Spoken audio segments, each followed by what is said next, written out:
Aku masih ingat suatu pagi yang hening ketika langkah-langkah kecil para siswa mulai memenuhi ruang kelas. Suara tawa pelan mereka menyapa udara.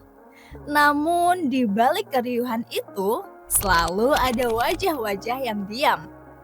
Wajah yang enggan berbicara, yang memilih menyimpan ide-ide hebat di dalam kepala tanpa pernah berani mengucapkannya. Dari situlah aku mulai berpikir, mengapa sebagian siswa begitu sulit untuk speak up, untuk berbicara, mengungkapkan, atau mengekspresikan? Sebagai seorang guru, aku belajar bahwa kemampuan speak up bukan sekedar soal berani bicara. Ia adalah cermin dari kepercayaan diri, kemampuan berpikir kritis, dan kematangan emosional. Di dunia pendidikan, speak up adalah jembatan antara pikiran dan realitas, antara ide yang tersimpan dan dunia yang menunggu untuk mendengarkannya.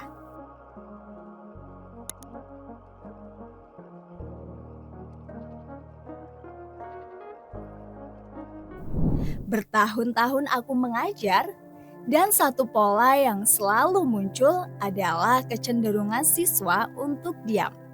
Diam bukan karena tidak tahu, tapi karena takut salah. Mereka merasa bicara berarti siap dihakimi, siap dikoreksi, siap dibandingkan. Aku sering melihat siswa menunduk saat aku bertanya. Bahkan ketika aku tahu, mereka tahu jawabannya. Di era digital sekarang, ironisnya, anak-anak bisa begitu lantang di dunia maya, tapi begitu sunyi di dunia nyata. Di kolom komentar, mereka bisa mengemukakan pendapat tanpa ragu. Namun di kelas, mereka menahan suara sendiri. Aku mulai sadar, tantangannya bukan hanya soal kemampuan berbicara, tapi rasa aman untuk berbicara. Maka aku bertanya pada diri sendiri, bagaimana menciptakan ruang belajar yang membuat mereka merasa aman untuk speak up?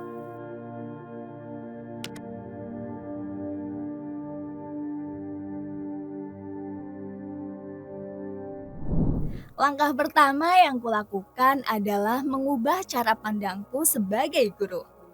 Aku belajar untuk lebih banyak mendengar daripada menilai. Aku mulai memberikan ruang bagi setiap suara, sekecil apapun. Saat seorang siswa mengangkat tangan dengan ragu, aku belajar untuk tidak langsung mengoreksi, melainkan mengapresiasi. Aku mulai membuka sesi diskusi dengan kalimat, "Tidak ada jawaban benar atau salah di sini. Yang ada adalah keberanian untuk mencoba." Dan ajaibnya, satu kalimat itu mengubah banyak hal. Satu persatu tangan mulai terangkat. Suara-suara kecil mulai muncul. Mereka mulai terbiasa untuk speak up.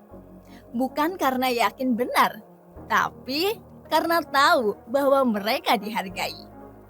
Dalam praktik pembelajaran, speak up bukan sekedar keterampilan berbicara, tetapi bentuk partisipasi aktif dalam proses berpikir.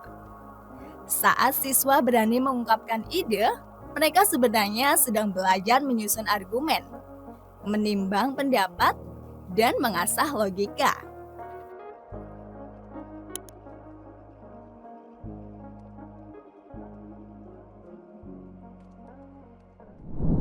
Namun, di era digital ini, kemampuan speak up menghadapi tantangan baru.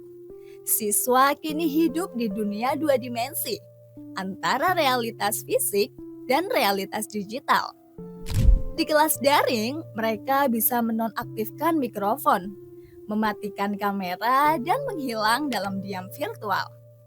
Aku pernah mengalami kelas online di mana hanya satu dari 30 siswa yang benar-benar berbicara.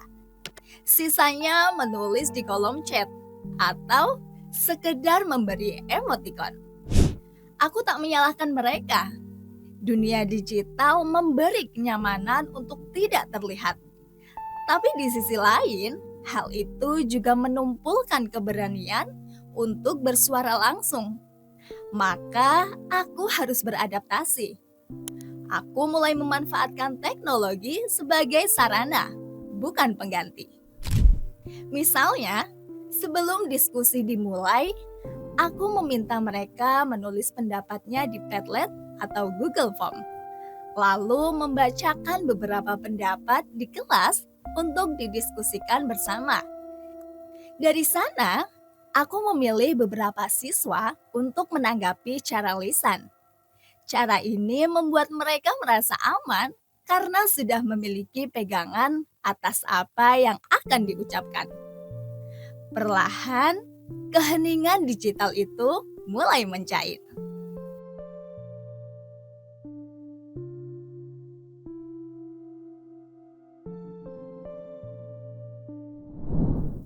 Berani berbicara bukan hanya soal pengetahuan, tetapi juga soal pengendalian emosi. Ada kalanya siswa ingin bicara, tapi takut ditertawakan. Ada pula yang ingin menyanggah, tapi takut dianggap menentang guru. Disinilah kecerdasan emosional menjadi penting. Aku sering berkata kepada mereka, berbeda pendapat itu tidak apa-apa. Yang penting, sampaikan dengan hormat. Dalam latihan-latihan speak up, aku tidak hanya melatih kemampuan bicara, tapi juga cara mendengarkan. Karena berbicara tanpa mendengar adalah bentuk ego. Aku ajarkan mereka untuk menatap lawan bicara, menunggu giliran, menggunakan nada suara yang tenang, dan menyampaikan pendapat dengan data, bukan emosi. Karena speak up bukan berarti bicara keras, tapi bicara jelas dan bermakna.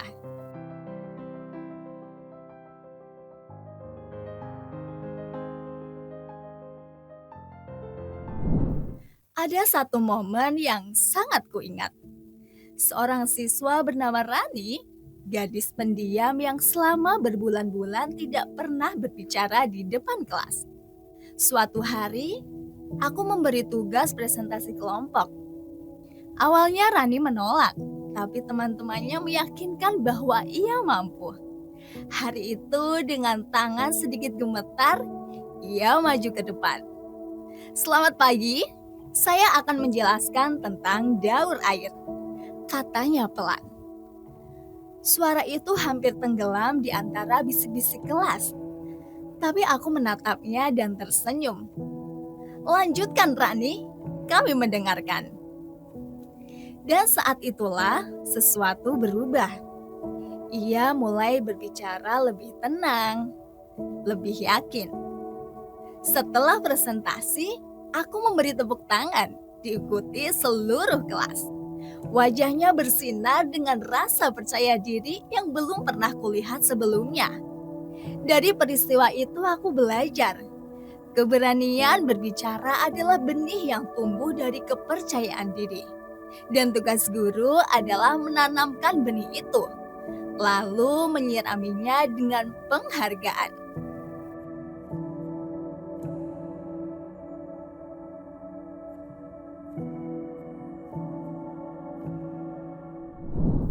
Dalam perjalananku, aku menemukan beberapa cara praktis untuk mengembangkan kemampuan speak up di kelas.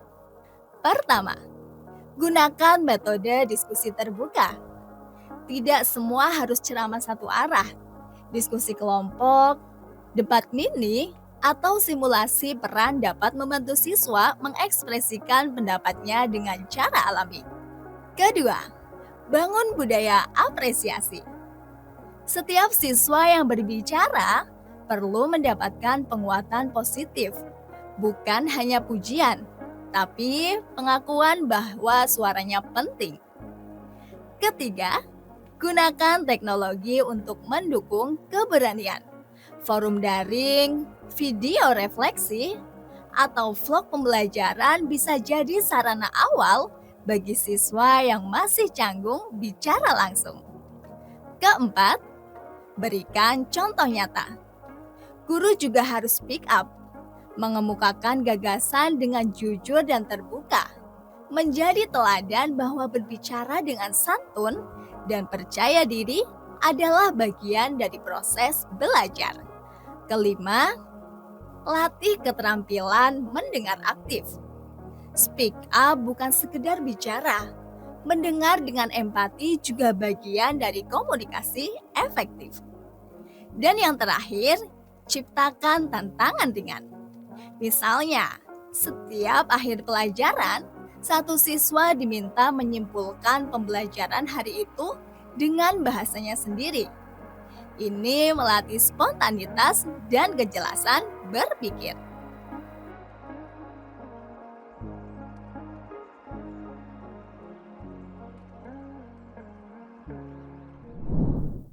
Dunia kerja dan kehidupan masa depan menuntut lebih dari sekedar kemampuan akademik. Kemampuan berkomunikasi, berargumentasi, dan menyampaikan ide adalah keterampilan inti abad ke-21. Di tengah derasnya arus informasi, hanya mereka yang berani speak up yang akan didengar. Mereka yang bisa mengartikulasikan ide dengan logis dan empatik akan menjadi pemimpin, inovator, dan pembawa perubahan. Karena itu, pembelajaran di sekolah tidak boleh hanya berfokus pada pengetahuan kognitif.